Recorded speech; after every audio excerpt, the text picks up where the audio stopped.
우리에게 잘 알려진 기독교 작가인 필립 얀시가 하나님 당신께 실망했습니다 라는 제목의 책을 썼어요. 이분이 이제 서론에서 이런 말씀을 하셨습니다. 많은 사람들이 기독교 신앙에서 기대하는 것과 그 신앙을 실제로 경험하는 것 사이에는 큰 간극이 있다는 사실을 나는 발견했다. 그들은 신앙서적과 설교 말씀, 사람들의 간증, 온갖 승리와 성공 이야기들을 꾸준히 접하면서 하나님이 그들의 삶 속에서 역사하시는 극적인 증거들을 점점 기대한다. 그런 증거를 찾지 못하면 실망감과 배신감을 느끼고 때로는 죄책감을 느낀다. 제가 다시 이 책을 꺼내 읽으면서 참 많이 공감이 되었던 부분인데요. 제가 왜 이 책의 내용으로 설교를 시작하냐면 이번 주에 제가 이러한 비슷한 경험을 했기 때문입니다. 제가 사실 이번 주에 설교할 본문을 정하고 묵상을 했었는데요. 오늘 본문이 아닙니다. 사실은 바로 앞구절이에요. 이사야 49장 8절에서 13절까지의 말씀을 전하려고 했습니다. 그 내용이 무엇입니까? 하나님께서 하나님의 종을 세우시고 그를 통해서 이스라엘을 구원하시겠다. 이 위대한 약속이 담겨 있는 내용이에요. 8절을 보세요. 여호와께서 이같이 이르시되 은혜의 때에 내가 내게 응답하였고 구원의 날에 내가 너를 도왔도다. 내가 장차 너를 보호하여 너를 백성의 언약으로 삼으며 나라를 일으켜 그들에게 그 황무하였던 땅을 기업으로 상속하게 하리라. 은혜의 때에 내가 내게 응답하였고 구원의 날에 내가 너를 도왔도다. 이 놀라운 은혜의 날이 임한 결과가 무엇입니까? 다시 8절 구절을 보세요. 여호와께서 이같이 이르시되 은혜의 때에 내가 내게 응답하였고 구원의 날에 내가 너를 도왔도다. 내가 장차 너를 보호하여 너를 백성의 언약으로 삼으며 그 결과가 무엇입니까? 나라를 일으켜 그들에게 그 황무하였던 땅을 기업으로 상속하게 하리라. 내가 잡혀있는 자에게 이르기를 나오라 하며 흑암에 있는 자에게 나타나라 하리라. 그들이 길에서 먹겠고 모든 헐벗은 산에도 그들의 풀밭이 있을 것인즉 하나님이 그의 종 백성의 언약으로 그의 종을 세우신 그 삼은 결과를 무엇이라고 말씀합니까? 나라를 일으켜 그들에게 그 황무하였던 땅을 기업으로 상속하게 하리라. 내가 잡혀있는 자에게 이르기를 나오라 하며 흑암에 있는 자에게 이르기를 나타나라 하리라. 하나님의 나라가 임하고 황폐하게 된 인생이 다시 살아갈 소망을 얻게 되고 영적으로 포로된 자들이 해방된다. 이것은 비단 이스라엘의 구원만을 의미하지 않아요. 열방의 구원을 의미합니다. 모든 열방이 이 놀라운 은혜 때를 마주하게 될 것이다. 여러분, 이 얼마나 놀라운 약속입니까? 그러니 찬양하고 기뻐하는 게 당연하죠. 13절 하늘이여 노래하라, 땅이여 기뻐하라, 산들이여 즐거이 노래하라. 여호와께서 그의 백성을 위로하셨은즉 그의 고난당한 자를 긍휼히 여기실 것임이라. 하나님이 그의 백성을 위로하셨다. 고난당한 자를 긍휼히 여길 것이다. 제가 이 놀라운 회복의 말씀을 전하려 했습니다. 근데 지난주부터 제 마음 한켠에 불편한 마음이 생겼어요. 오늘 여러분들이 예배당에 나오시면서 확인하셨겠지만 1층에 성인용품점이 생겼습니다. 물론 이 지역 자체가 상업지구이기 때문에 들어오는 거를 우리가 막을 방법이 없어요. 근데 속이 상하는 건 어쩔 수 없더라고요. 주님, 이 건물에 버젓이 우리 기쁨이 되는 교회가 있는데 왜 하필 그 많고 많은 상점 중에서도 성인용품점입니까?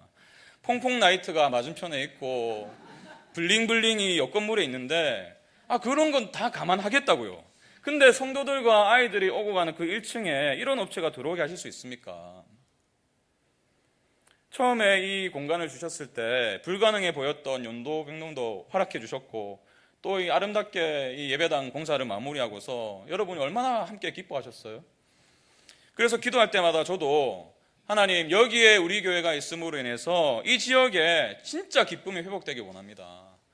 환락과 또 도박과 이런 것이 주는 일시적인 만족과 기쁨이 아니라 복음이 주는 진정한 기쁨이 회복되길 원합니다. 그렇게 날마다 기도하거든요.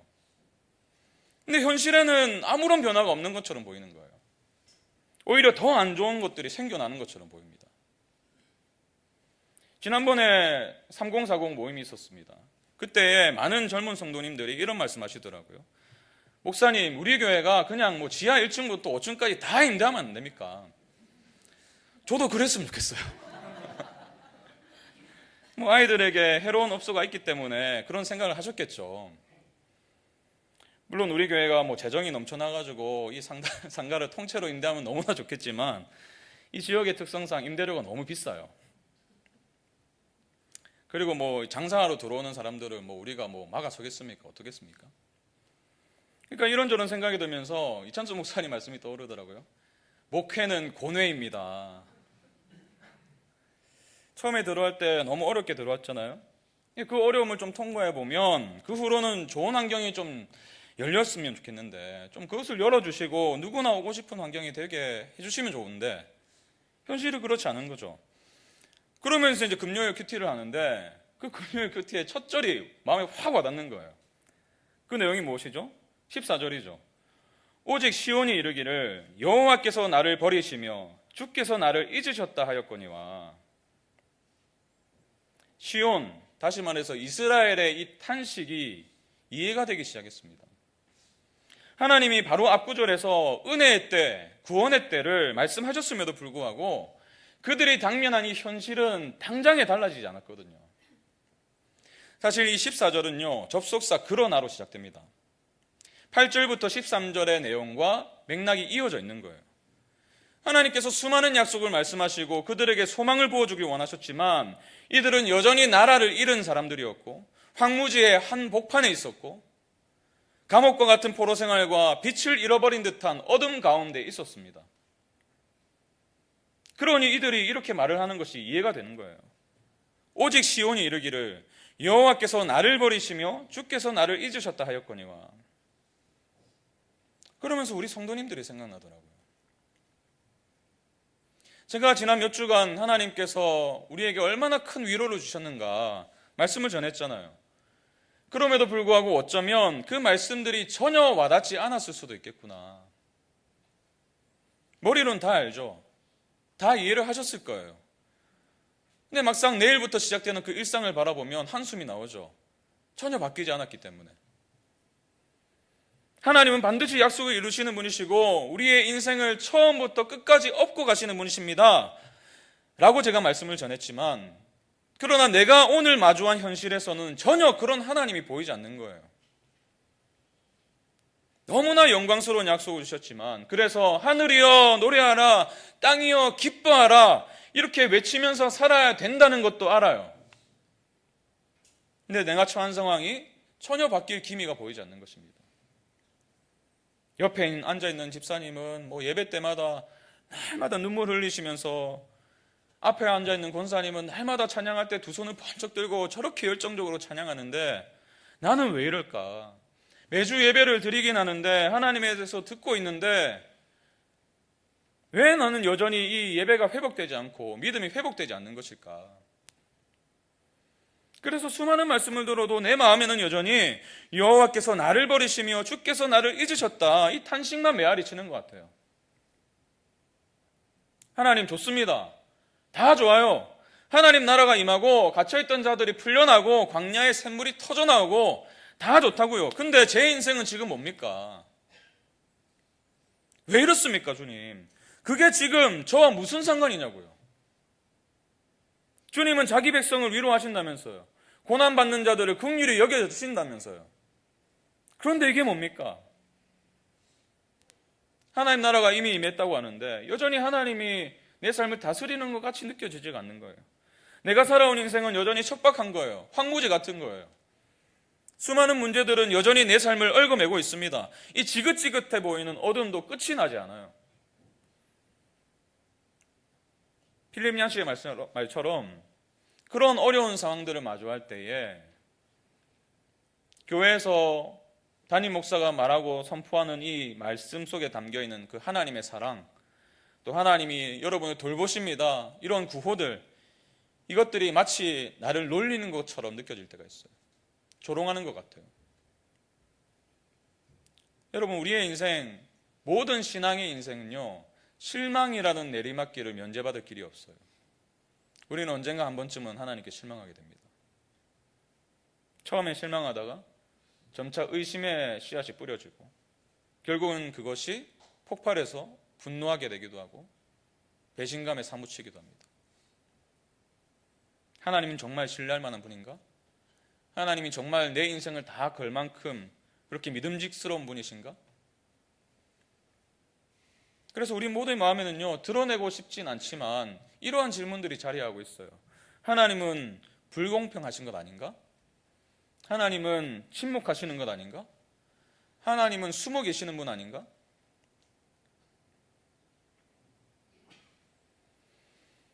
여러분, 하나님은 이러한 우리의 질문에 어떻게 반응하실까요?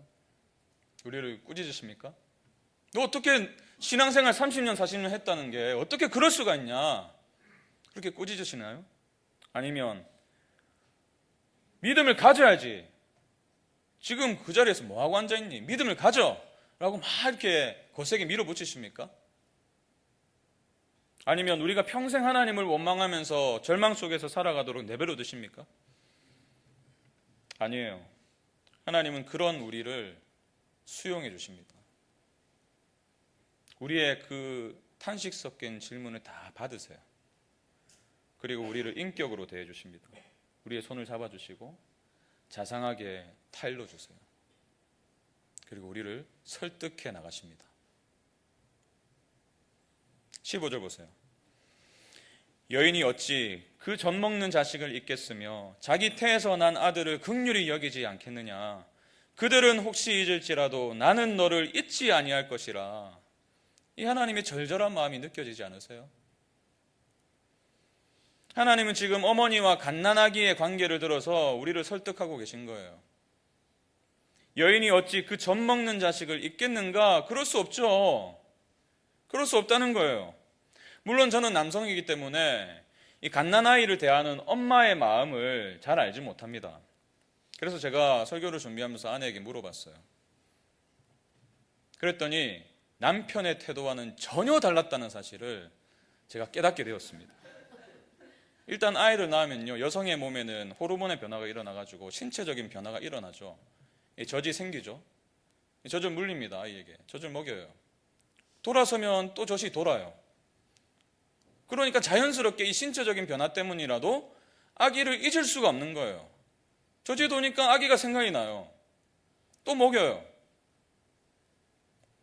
아내한테 물어보니까 그때 심정이 어땠는지 물어보니까요, 나 아니면 이 아이를 먹여 살릴 사람이 없다. 이러한 굉장히 강력한 열심과 사명으로 그 아이에게 젖을 물렸다. 이렇게 고백하더라고요. 자기 태에서 난 아들을 긍휼히 여기지 않겠느냐. 정말 그래요. 제가 돌아보니까요, 아이들 셋을 키우면서 저는 새벽에 코를 골고 자고 있는데 아내는 새벽에 아기의 조금만 울음소리가 들려도 눈을 번쩍 떠가지고 아이에게 젖을 물리고 우유를 먹였던, 아직까지 그것으로 저에게 섭섭하다.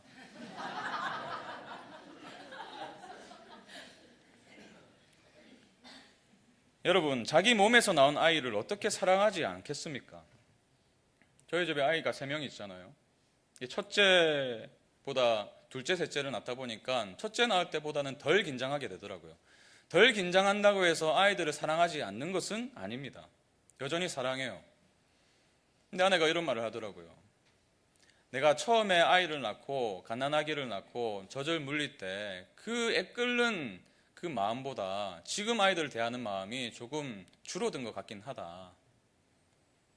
자기 사랑의 한계를 느낀다는 거죠. 사랑하는데 한계를 느낀다는 거예요. 여러분, 어쩌면 이 세상에서 가장 강력한 사랑이라고 할 수 있는 어머니의 사랑에도 한계가 있습니다. 그렇지 않습니까? 어머니는 나이가 들어가요. 그러면서 해줄 수 있는 게 점점 줄어듭니다. 오히려 나중에는 자녀의 도움을 받게 되죠. 그리고 언젠가는 사랑하는 자녀의 품을 떠나게 돼요. 어머니의 사랑에는, 그 강력한 어머니의 사랑에도 끝이 있습니다. 그러나 하나님은 당신의 사랑을 어떻게 표현하실까요? 15절을 다시 보세요. 여인이 어찌 그 젖 먹는 자식을 잊겠으며 자기 태에서 난 아들을 긍휼히 여기지 않겠느냐.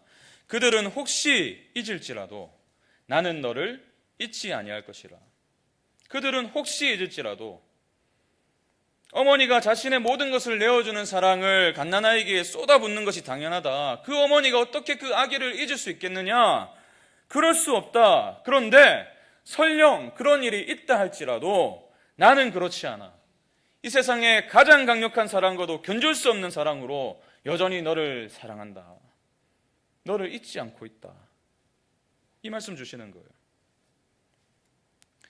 여러분, 성경을 보시면 하나님이 마치 잊으신 것처럼 보이는 인물들이 종종 등장합니다. 그 대표적인 예가 요셉이죠. 우리는 요셉의 인생의 처음과 끝을 압니다. 결말을 알기 때문에 요셉이 당면한 그 수많은 고통을 너무나 가볍게 여기는 경향이 있어요.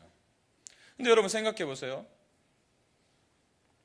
상상하기도 어려운 고난을 당했어요. 이제 사춘기에 접어든 아이가 인신매매를 당했죠. 팔려갔습니다. 억울한 누명을 당해가지고 감옥에 갇히게 되었어요. 그 얼마나 절망적인 상황이에요. 근데 따지고 보면 요셉이 그렇게 잘못한 것도 없어요. 어느 날 꿈을 꿨고 그 형들에게 그 꿈의 내용을 말했을 뿐입니다. 그랬더니 형들이 미워가지고 자기를 팔아버렸어요. 그 이집트로 팔려간, 말도 통하지 않는 그 낯선 땅에 팔려간 그 아이의 심정을 한번 생각해 보세요. 하나님이 나를 잊으신 것 아닌가? 하나님이 나를 버리신 것 아닌가? 보디발의 집에서 겨우 자리를 잡았다 싶었는데 이 보디발의 아내가 끈질기게 유혹을 합니다. 그가 잘못한 게 없어요. 유혹을 그저 뿌리치고 피했을 뿐입니다. 그 대가가 뭐였어요? 억울한 감옥살이를 시작하게 되었어요. 그 어둠 속에서 요셉은 무슨 생각을 했을까요? 고위공직자 두 사람의 꿈을 해석해 줍니다. 그들이 그를 기억해 주길 바랐어요. 근데 몇 년이 지나도 아무런 변화가 일어나지 않아요. 어떤 마음이 들었을까요? 근데 여러분, 성경을, 창세기를 가만히 관찰해 보시면요, 이 모든 상황 속에서 성경은 이 말을 빼놓지 않았습니다. 여호와께서 요셉과 함께 하심이라.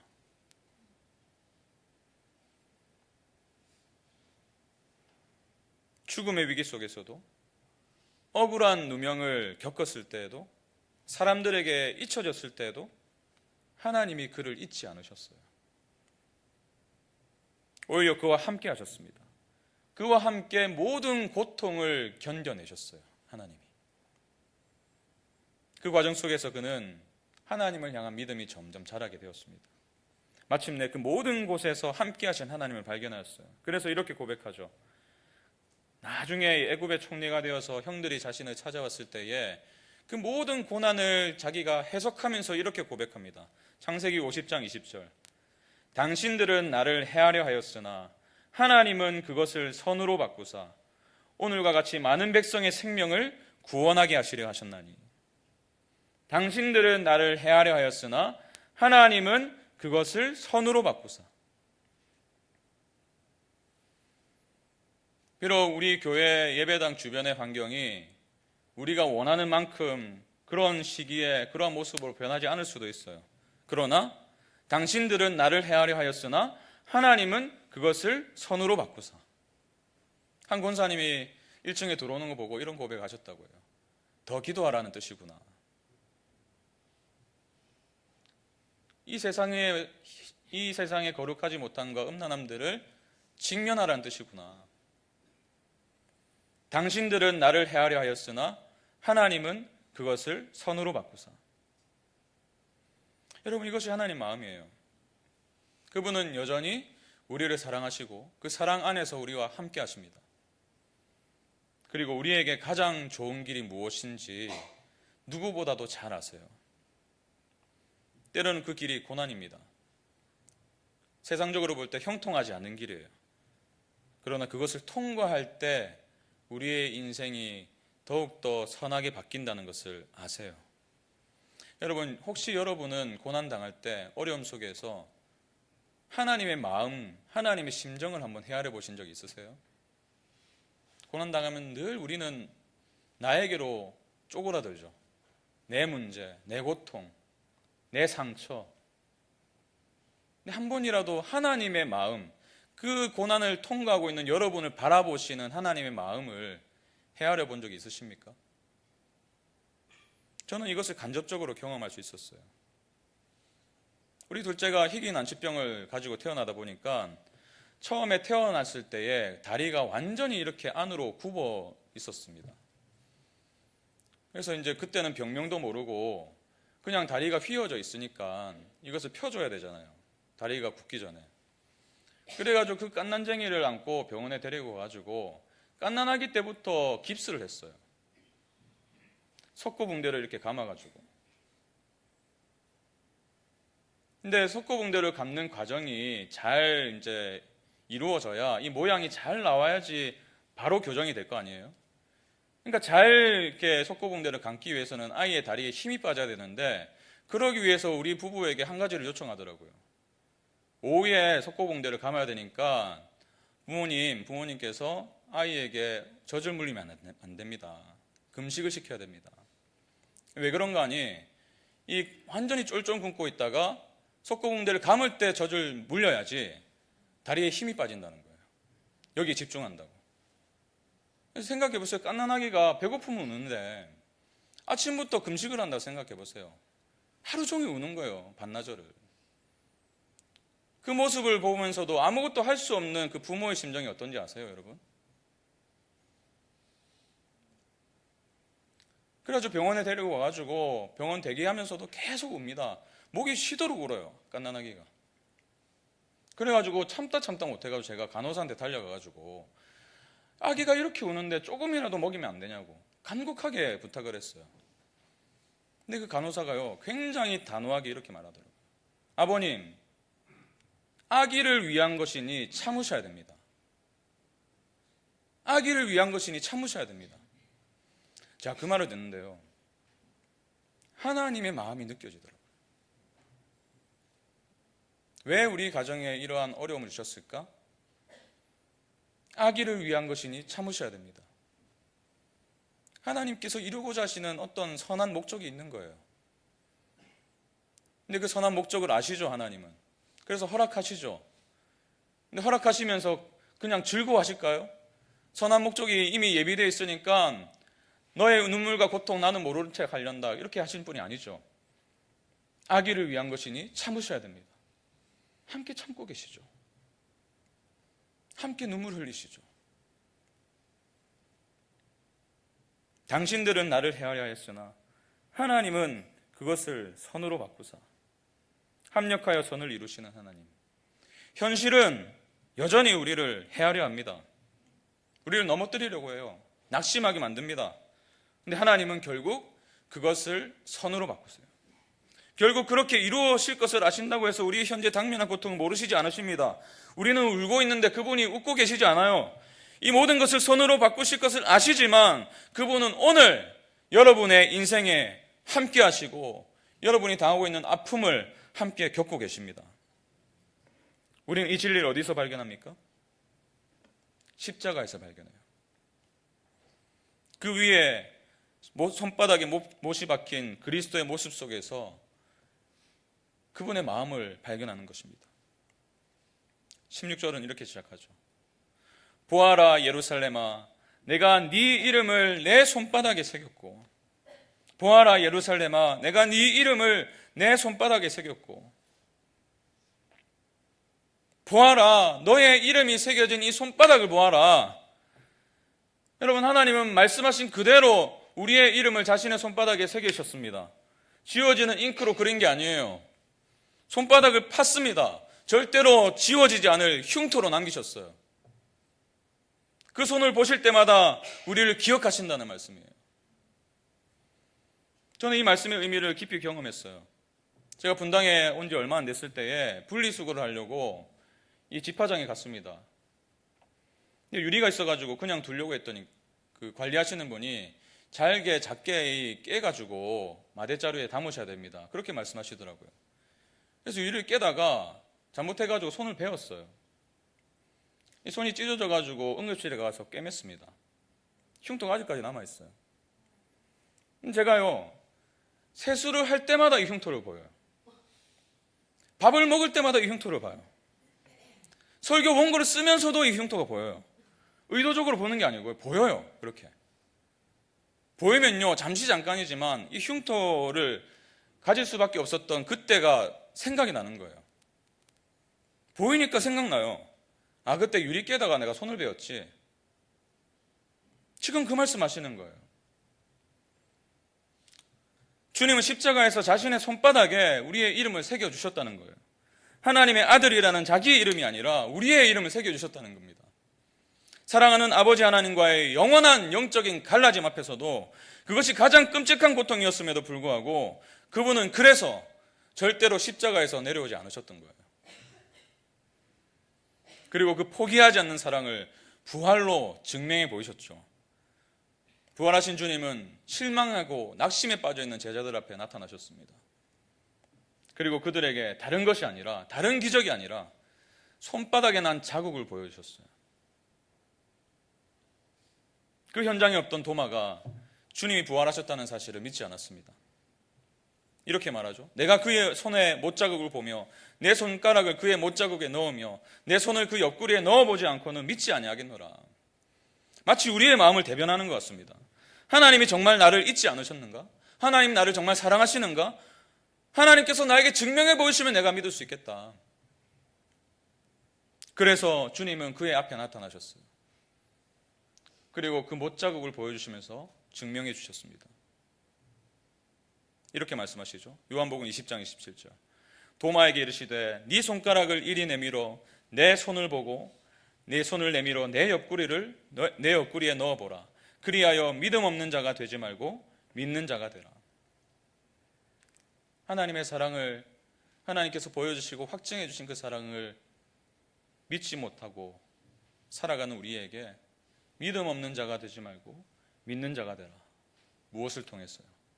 손바닥에 새겨진 우리의 이름을 보면서. 여러분, 우리가 꼭 기억하고 간과하지 않아야 될 사실이 있는데요. 주님은 부활하신 몸 그대로 하늘로 오르셨습니다. 무슨 의미죠? 여전히 손바닥에는 못자국이 있는 거예요. 그 못자국을 보실 때마다 당신을 기억하십니다. 그 못자국을 보실 때마다 당신의 아픔을 헤아리세요. 그 고통 속에 함께 들어가세요. 조나단 에드워즈가 나의 구속자가 살아계심이라는 설교에서 이런 말을 했습니다. 누가 주님이 살아계시다는 사실을 아는 자인가? 모든 고통 속에서도 주님이 자신을 사랑하고 있다는 사실을 아는 자다. 그분이 자신을 영원 전부터 사랑했으며 지금도 사랑하며 영원토록 사랑하실 것을 안다. 그는 자신이 주님의 자발적이고 불변하는 사랑의 대상이라는 사실을 안다. 그는 아버지가 자녀를 불쌍히 여김같이 자신의 구속자가 고통 속에 있는 자신을 불쌍히 여기신다는 것을 안다. 또한 자신이 역경 가운데 있을 때 여인이 자기 젖먹이 어린아이를 돌보는 것보다 그리스도께서 자신을 더 잘 돌보심을 알며 자신이 그리스도의 손바닥에 새겨져 있음을 알며 자신이 모든 고통을 받을 때 그리스도께서도 함께 고통받으신다는 것을 안다. 이것은 온갖 고통 가운데 있을 때 가장 격려와 위로가 되는 생각임이 분명하다. 우리는 오늘 성찬을 통해서 그분을 보게 될 것입니다. 보라, 내가 네 이름을 손바닥에 새겼다 말씀하시는 그분을 보게 될 거예요. 우리는 그분의 살과 피를 먹고 마시며 그분의 손을 보게 될 것입니다. 여러분, 위로를 원하십니까? 절망 중에서 회복되길 원하세요? 다시금 하나님을 향한 뜨거운 예배가 그 감격이 회복되길 원하십니까? 그렇다면 여러분, 다른 기적을 구하지 마세요.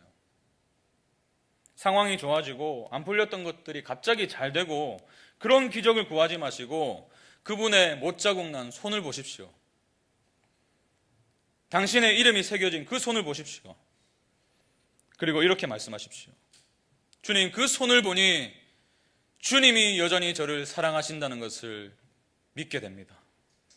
당신이 나를 위해서 생명을 버리셨습니다.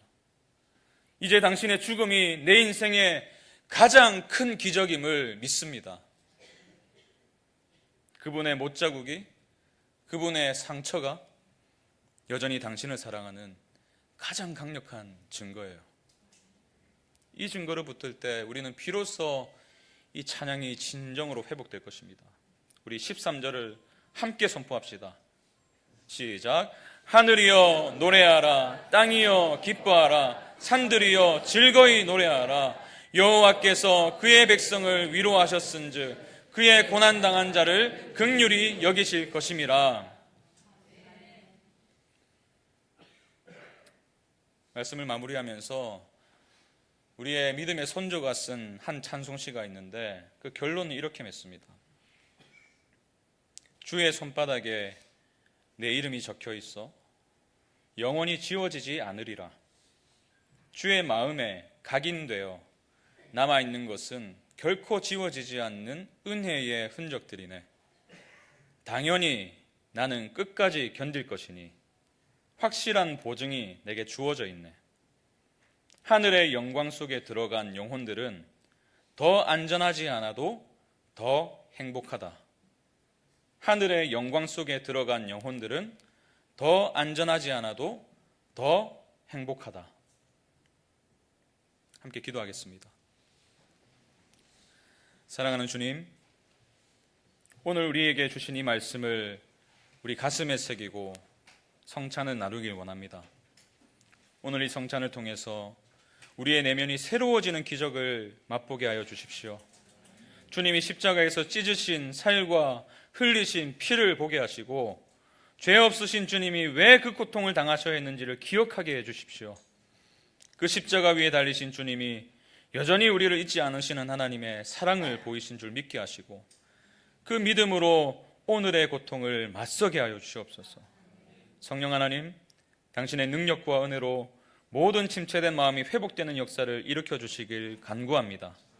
그렇게 행하실 주님을 찬양하오며 예수님 이름으로 기도합니다. 아멘. 이제 함께 성찬식을 거행하도록 하겠습니다. 성찬식은 다 아시겠지만 세례와 입교를 받으신 분들만 참여하실 수 있습니다. 그러나 나머지 분들도 주님의 십자가를 믿음으로 바라보시면서 그 은혜를 묵상하시고 동일한 은혜를 누리시기 바랍니다. 우리 성찬위원들 앞으로 나오시겠습니다.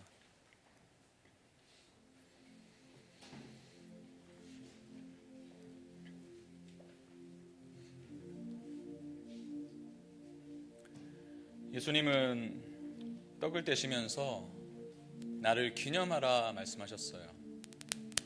나를 기념하라는 뜻은 주님께서 걸어가실 그 길을, 그 십자가의 길을 기억하라는 뜻이죠. 주님의 십자가와 사랑, 그 은혜를 우리가 이 시간 이 성찬을 통해서 다시 기억하길 원합니다. 그리고 이렇게 기도하는 심정으로 함께 동참하길 원합니다. 주님, 이 큰 사랑을 잊지 않게 하여 주시옵소서. 우리 이제 분병하실 때에 그 마음으로 기도하시면서 떡을 받으시기 바랍니다.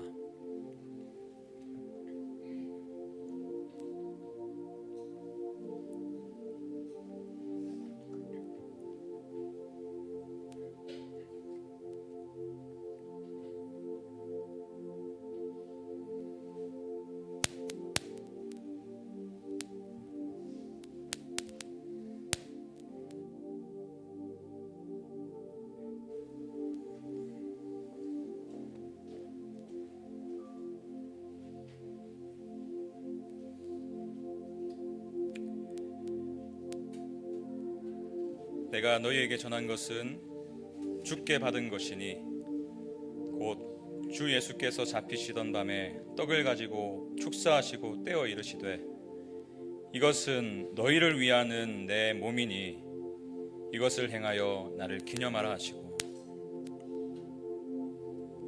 여러분이 지금 받으시는 그 떡은 우리를 위하시는 주님의 몸입니다.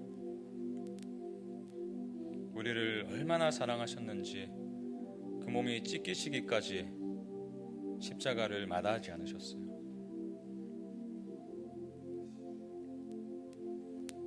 우리 받으신 분들은 이렇게 기도의 자리로 나아갔으면 좋겠습니다. 주님, 이 시간 우리의 믿음의 눈을 뜨게 해주십시오.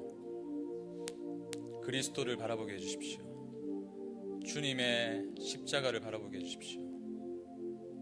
그리고 내 마음에 여러 가지 실망과 낙심의 마음들, 그 십자가 위에서 녹아져 내리게 해주십시오. 돌이키게 하시고 주님을 갈망할 수 있도록 도와주십시오.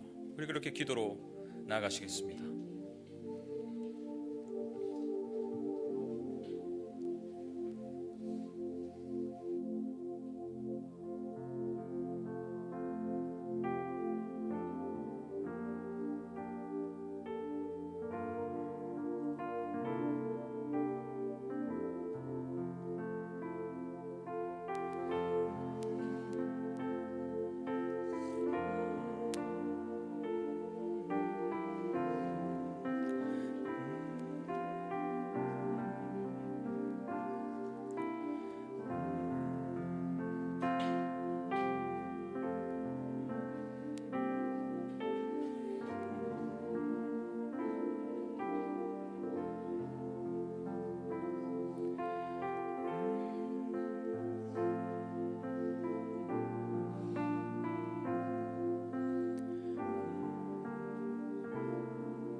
주님, 그렇습니다.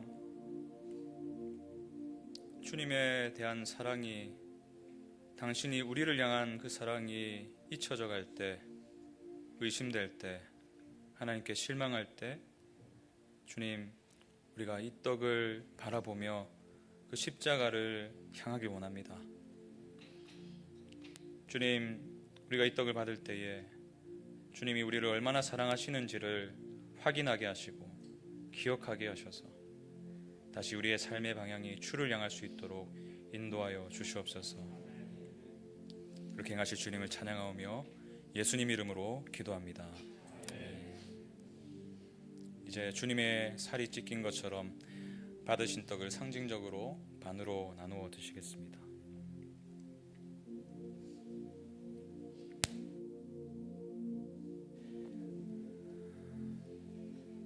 이제 주님의 보혈을 상징하는 잔을 받겠습니다.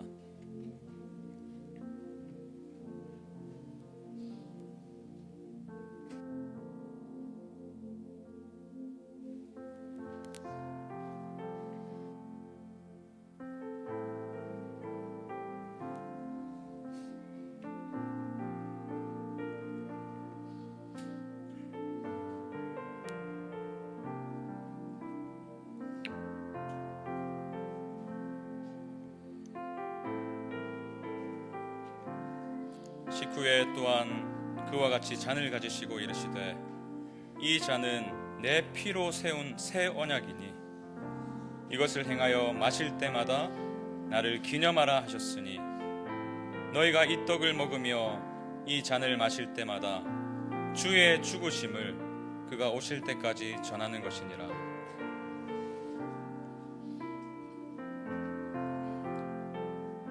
주님의 보혈에는 능력이 있습니다. 우리의 모든 무너진 것들을 회복시킬 능력이 있습니다. 주님, 우리가 주님의 피를 받으며 그 능력으로 회복되길 간절히 소망합니다. 우리 그 심정으로 함께 이 고백을 주님 앞에 드리며 나아갑니다. 보혈을 지나 하나님 품으로, 보혈을 지나 아버지 품으로 함께 고백합시다. 보혈을 지나, 보혈을 지나 하나님 품으로, 보혈을 지나 아버지 품으로, 보혈을 지나 하나님 품으로 한 걸음씩 나가네. 보혈을 지나, 보혈을 지나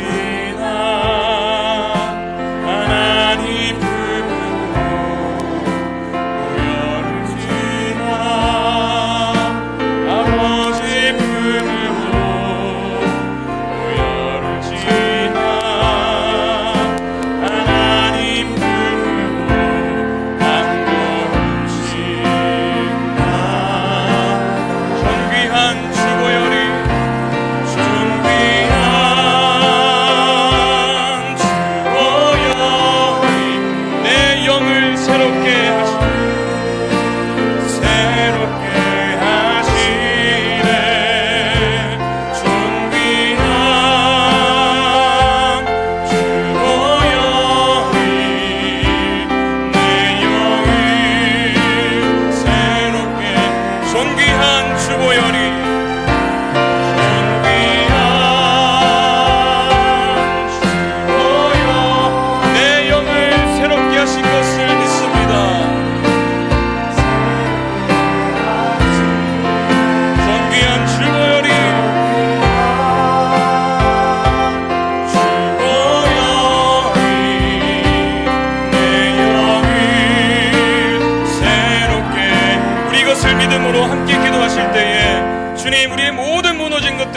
이 보혈을 받을 때에 씻겨 내려가길 원합니다. 하나님, 다시 회복되길 원합니다. 주님을 향한 마음이 다시 한 번 더 회복되어서 주를 향한 예배가 회복되길 원하고, 주를 향한 찬송이 회복되길 원하고, 하나님, 우리 모든 일상들이 주께 드려지는 예배가 되길 원합니다. 주님, 일하여 주시옵소서. 은혜 베풀어 주시옵소서. 함께 기도하시겠습니다.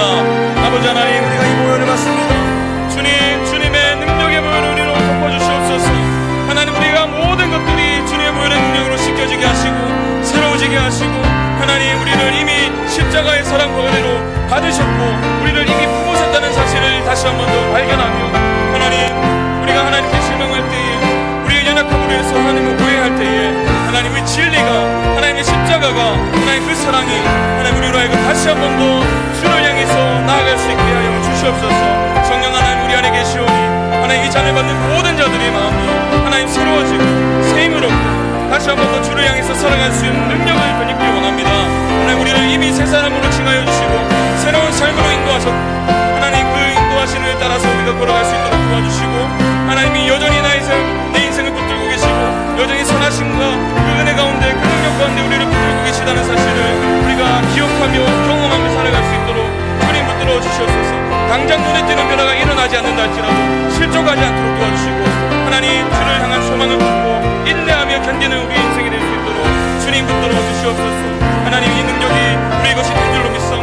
하나님께서 이 능력으로 덧입혀주실 때에 하나님, 우리가 넘어진 자리에서 일어나서 주를 향한 찬송과 예배가 회복될 수 있도록 인도하여 주시옵소서. 주님의 보혈의 능력이 있음을 믿습니다. 우리의 모든 죄를 씻기시고 우리를 새롭게 하신 그 보혈의 능력이 우리의 매일의 삶을 새롭게 할 줄로 믿습니다. 비록 우리의 현실이 당장 눈에 띄는 변화가 없다 할지라도, 여전히 어둠 속에 있는 것처럼 느껴진다 할지라도, 우리가 십자가를 바라보며 주님이 흘리신 피를 바라보며 소망을 품게 하시고 그 소망으로 인해서 힘을 얻고 다시 일어설 수 있도록 인도하여 주시옵소서. 우리가 이 잔을 그 믿음으로 받습니다. 이 잔을 받는 모든 성도들의 심령이 새롭게 될 줄로 믿사오며 예수님 이름으로 기도합니다. 이제 받으신 잔을 마시도록 하겠습니다.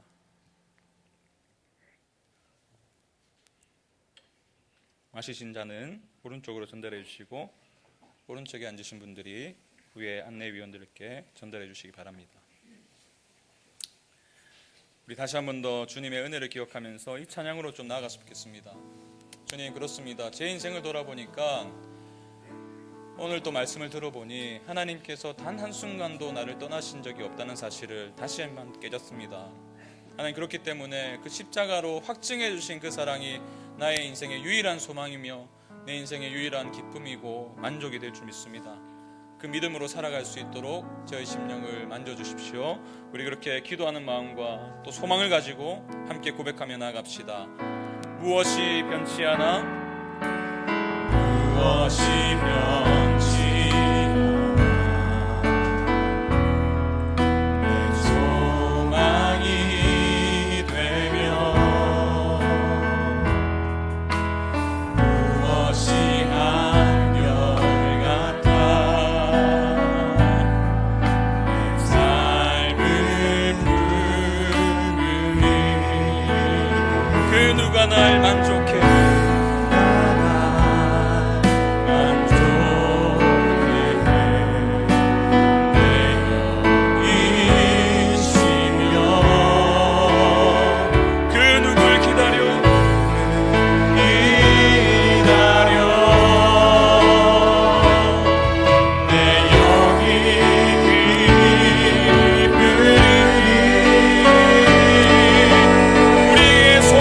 주님을 바라보며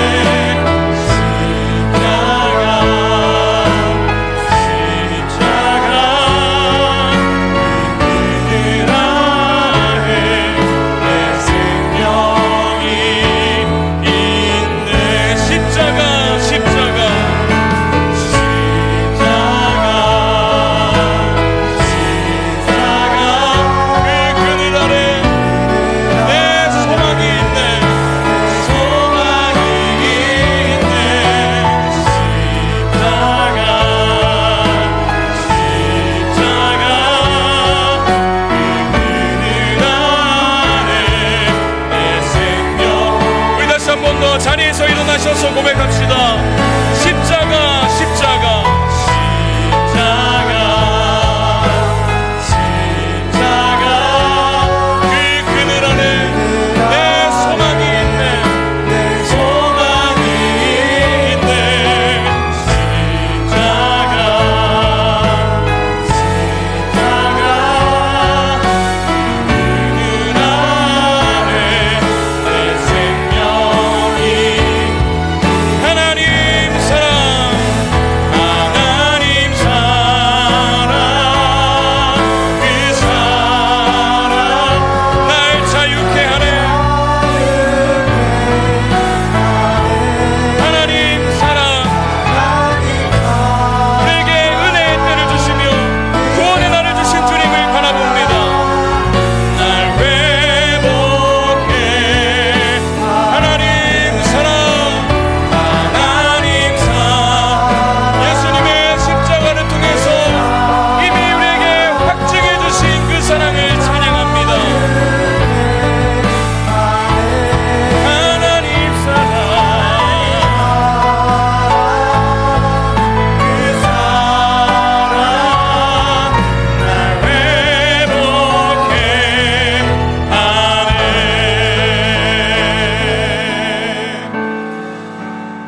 주님, 그렇습니다. 우리의 둘러싼 수많은 걱정과 염려를 하나님께서 다 아시고 우리와 함께 하시는 줄로 믿습니다. 이미 그 증거를 아들을 보내신 그 십자가 위에서 확증해 주셨사오니 우리의 마음에 하나님에 대한 실망이 생길 때, 의심이 생길 때마다 다른 것을 보지 않고 십자가를 보게 해 주시옵소서. 우리의 믿음의 여정이 순탄치가 않음을 아시죠? 그렇기 때문에 늘 일어섰다가도 넘어지는 것을 반복하는 우리의 연약함도 아시죠? 그럼에도 불구하고 우리를 택하시고 우리를 책임져 주시겠다 약속해 주시고 내가 너를 빚어갈 것이라고 말씀해 주시는 주님, 우리가 우리 자신에게 소망을 두는 것이 아니라 또 하나님이 아닌 다른 것들에 우리의 삶에 소망을 거는 것이 아니라 그 약속하신 주님께 소망을 두는 인생 될 수 있도록 인도하여 주시옵소서. 이제는 우리 주 예수 그리스도의 은혜와 아버지 하나님의 사랑과 성령의 충만하게 하심이 나는 너를 잊지 아니할 것이라 약속하신 대로 아들을 보내어 주셔서 십자가에 못 박아 그 양손에 우리의 이름을 새겨주신 하나님의 은혜를 기억하며 오늘 당면한 어려움을 인내하며 이겨내기로 결정하는 모든 성도들의 삶 가운데 이제부터 영원까지 함께 하시기를 간절히 축원하옵나이다. 아멘.